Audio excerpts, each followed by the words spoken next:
Hi everyone and welcome to another episode of TC Talk. My name is Therese and thanks for stopping by. So I have an interesting video for you today and it is all about the upcoming movie Dungeons and Dragons and in particular the writers or directors Dalen Goldstein, and they have, I suppose, made a bit of a stir, some controversy over the interwebs. And it is regarding their recent interview with Variety magazine. So why have they made us do it? Well, it pertains to the commentary they made regarding the lead male characters, specifically emasculation. So let's just, read the interview in question, and then I'm gonna give my commentary on that. So, in that vein, I was really struck in on Among Thieves that the lead female characters, Michelle Rodriguez, Helga, and Sophia Lilas Doric, are the forefront of the action scenes and the men are often hanging back. That was not an attempt at wokeness on our part. Swear to God it wasn't. We like that Helga is a bruiser that does the dirty work for Edgen, and he doesn't like to get his hands dirty. We also love emasculating leading men, not for work reasons. So as you can imagine, not many people, when they read this or first came across this, believe that. But that's another topic for another video. Let's just continue. Just because it's funny and fun and fresh. It was a dynamic we had with Rachel McAdams and Jason Bateman's characters in Game Night, or Tom Holland versus Robert Downey Jr. in Spider-Man. We like our male heroes to be challenged and not simply heroic. What's funny is that in our casting process on multiple films, we met movie stars that we think are comfortable enough in their own skin that they will be able to portray themselves in a vulnerable light. But a lot of them don't really feel comfortable doing that. Obviously, we won't name a name here, but there is a notable movie star I can think of too, who is so handsome and awesome and will not make himself look weak. That's so shocking because to me that feels like the most fun that you can have as an actor. I think they love to do that, but when it comes down to it, they're not really willing to look foolish or less than. We talked about this before with Chris Pine. What we love about Chris is that he's hyper aware of that and wants to make himself look as bad as possible, almost to a fault. Sometimes we're like, alright, no, you have to be a hero in this moment. Okay, so there's a few parts to what they said here. On the commentary, shall I say, about characters being vulnerable. Well, if they are suggesting,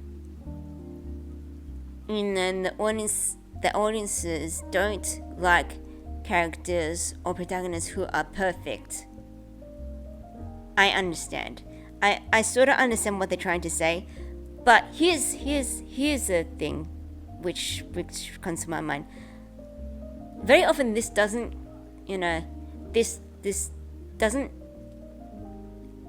seem to be applied in the same way to female characters, and it is the reason why the terminology Mary Sue exists.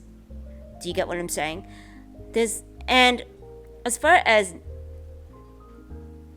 this trope is, I guess the reason why I don't exactly like it so much is because there is a history of, especially when the male character is paired up to a female character, there has been a very long history of male inadequacy and male incompetence. You just have to look at, example. Okay, Simpsons, Family Guy, Everybody Loves Raymond, all those sitcoms where you can see that it's the henpecked wife and the bumbling husband, and then they're not heroic at all. So this is something that has been done, in my opinion, it's been done to death, and I would like to see, some other characteristics done. And if that means bringing back characters like Aragorn, who people actually want to aspire to be, I am on board with that 100%. On another note, is that emasculating? That, I think that is a bone of contention right there, what that actually means. And I suppose if I'm going to be gracious, maybe that wasn't the best choice of words on their part, because maybe when instead of emasculating, what they mean is adding complexity, multi-dimensionality, vulnerability to characters. Okay, but emasculating male characters, and I guess especially for the intended purpose of empowering female characters or women. Okay, I think this is where I get a little bit teed off at all this, because on one hand, I am all about having really capable, kick-ass female characters. Okay, I love watching female characters kick ass, and even in the fighting martial arts sense, that is my genre, that is my thing. It really is. I am always on the hunt for female characters that are kick ass in the leading role and can fight. You do not need to have this by emasculating the male characters around them. Okay, and I really wish that more writers understood this, because I feel like a lot of writers out there don't get it, and they seem to be of this perception that in order to have this really quote unquote strong female character, they need to actually kick down the male characters around them. Now, if you're talking about the physical disadvantage that a woman might have in terms of physical fight, that is an interesting topic for discussion. Even then, you don't have to emasculate men. You actually don't. It's all about strategy. There's more than one way to win a fight. But let's just keep on topic. I don't know what this means for the Dungeons and Dragons movie.